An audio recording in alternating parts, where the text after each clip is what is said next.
Hello world, Noah here. Welcome to the next episode of Django by Example. In this episode we're going to talk about how to serve media files during development. Now in the last episode we left off with something of an issue.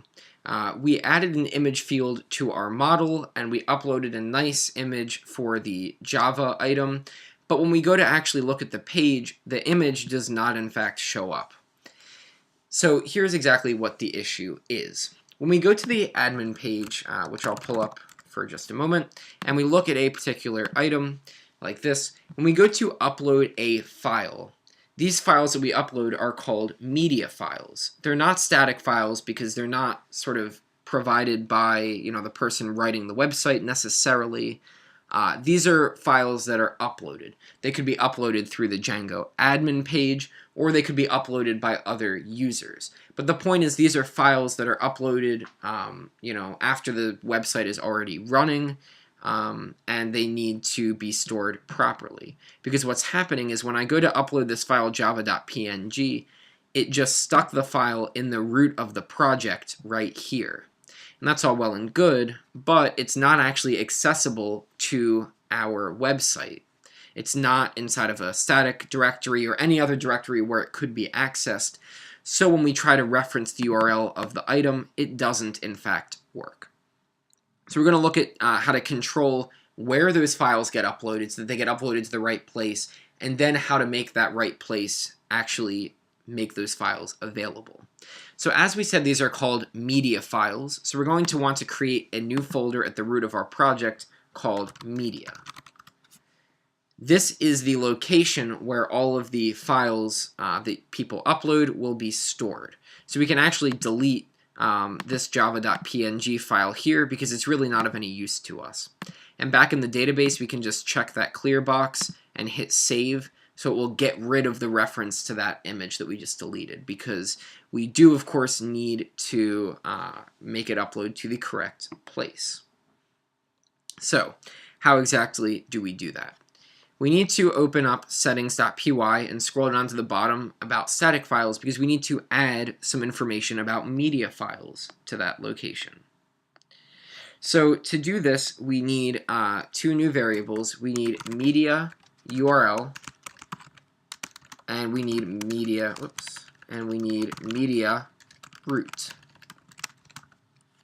So media URL works the exact same as static URL. It's just a location on your website where you want these files to be accessible. So we'll just do /media/ like that. So whereas you could get static files at example.com/static, you can get media files at example.com/media. Very simple. The media root is the folder, the location on our computer or our server where the media files are actually stored. And in this case, it's the media folder. And you'll notice that as I type that name in, it does autocomplete for me because it knows that that folder is there. Now, I don't believe that we need to have a slash there, but I'm not 100% sure. So if we get an issue, you might need to put a slash after the word media, but we'll come back to that in just a moment.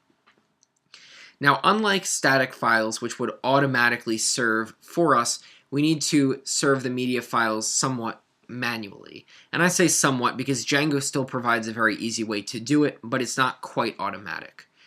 So to host these files, we need to go ahead and open the urls.py file. We want to open the file that belongs to the project, not the one that is for the app, because these media files apply to the entire website, the entire project, and not just one individual app. Now, in this case, you could do it in either file and it should still work, but it makes the most sense to do it here. We're going to call a convenience function that Django provides for us that will automatically generate the URLs that we need. And basically, this function will return a list of URLs that we're going to add to our list of URL patterns. So we're just going to use a plus sign right there. And we're going to call the method called static. Don't be confused. You still use this static method even when you're serving media files, because media and static files are very similar, and the static function is basically just for serving, files that are accessible on your website. And of course, again, this is only for development, not actually for production. But we need to put two things in here. We need to put the URL where these files are accessed and the root where they're actually stored on our computer. So the URL is settings.media URL, and then we need to say document_root is equal to settings.media root. Now we need to do some importing, so we're going to option enter on static. And we want to import django.conf.urls.static.static, so that's the one right in the middle for me. And then for settings, we want to import the settings file for our project. In this case, it's programming_database.settings.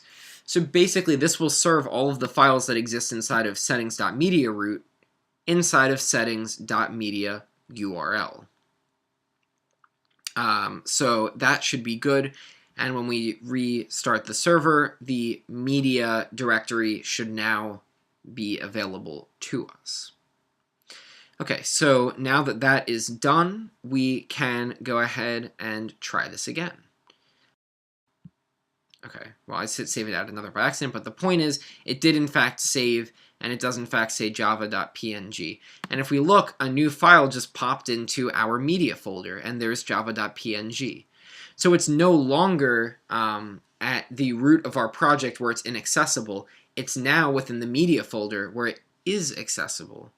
So it's now being uploaded to the correct location, and Django knows to upload it there because it just looks to know where is media root in settings.py, and then it uploads it to that location. And so now let's just go back to the Java page, and our beautiful Java logo is in fact being loaded correctly. So that is how to store and host media files or user uploaded files during development.